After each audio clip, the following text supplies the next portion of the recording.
Hello, science class. It is me, Quinn, and it is G Block currently. I got all the things down so far. It's G Block, and it's my name, and it's science class. So I'm going to keep this fairly short because my phone is bad at recording, and also if I move this mic around at all, it will create hard to fix audio errors. So I'm just going to do this intro. We are doing the digestive system. I'm excited for this because it's going to be a long time of editing, but I think it'll pay off in the end. So you know what? I'm going to stop and I'm going to take down this background because it's giving me a hard time. We're just going to start. So post me, go. I'm going to get all the stuff to record. We're going to start this journey throughout the digestive system, and you're going to like it, and you're going to sit down and you're going to watch, because this is science class. The digestive system has to do a lot of things to keep me and you alive. It has to get food, and we're gonna talk about food in a second. We start this story with Jared getting a raw potato out for lunch. As Jared goes to get a Gatorade. As the happy, unaware potato sits on the plate, we wait for Jared to get his Gatorade. Anyways, the salivary glands are starting to produce more saliva than usual as the mouth is getting ready to eat. That's why your mouth waters up when you see food. Now Jared puts the uncooked potato in his mouth hole. The teeth begin to crush, squish, and generally just tear apart the potato with the help of the tongue, moving the potato chunks around the mouth. Now this is called mechanical digestion. Also, I didn't just bring up saliva for nothing. It aids in the breakdown of food and is chemical digestion. So at this point, the chewed up potato is not called chewed up potato anymore. It is called bolus and is a chunky ball of nutrients. And now it's moving from the mouth to the esophagus. Here, the bolus is moved to the stomach by muscle wave-like movement called peristalsis. Now Mr. Bolus has finished his move from the mouth to the stomach, but the journey is far from over. The bolus is slowly turned into chyme by various acids called gastric juices. Even more gross, but don't worry, it only gets worse from here. As you've already probably guessed, this is chemical digestion.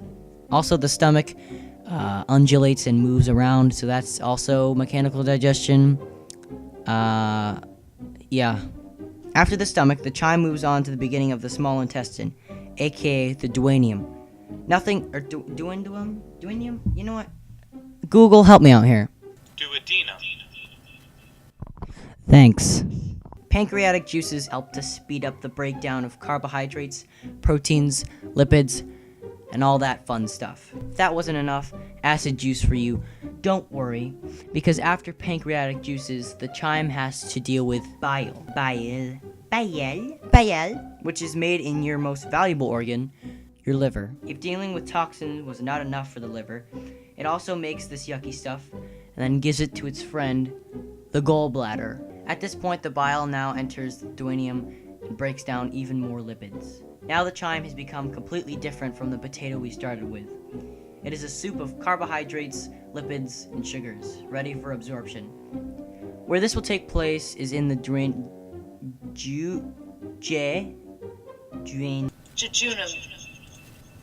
And the Ilium. I can't even say these words, man. The rest of the small intestine. Here, the nutrients in the chyme will be absorbed by creepy little finger things called villi. These terrifying nodules are also what give your small intestine its tremendous surface area. The reason for this surface area is, again, for absorption. After the small intestine, the large intestine gets the scraps. Not really, actually. The large intestine has quite an important job: to make the waste. It does this by sucking up excess water out of the chyme till it's solid. And this process takes considerably longer than any other in this process takes considerably longer than any other in the digestive. Oh my god! And this process takes considerably longer than any other in the digestive tract. There. It's done. And then we got the last part of the digestive system, the rectum and the anus. This is the part of the body where the food comes out when you're done with it. And we pretty much all know what that is, so I'm not gonna say it. We're keeping this school appropriate. So yeah, it just comes out the body. That's the end of this one. And then the toilet. Yay!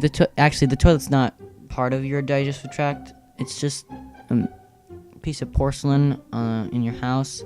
I'm just gonna be honest with you. I'm pretty tired right now, so yeah, science project over. So in conclusion, I hope you learned something. I didn't. I also took down the background like I promised, so that's gone. Anyways, I hope you had a laugh. I hope you enjoyed yourself on this adventure. That's pretty much it. So, I guess that's the end then. Bye. Bye.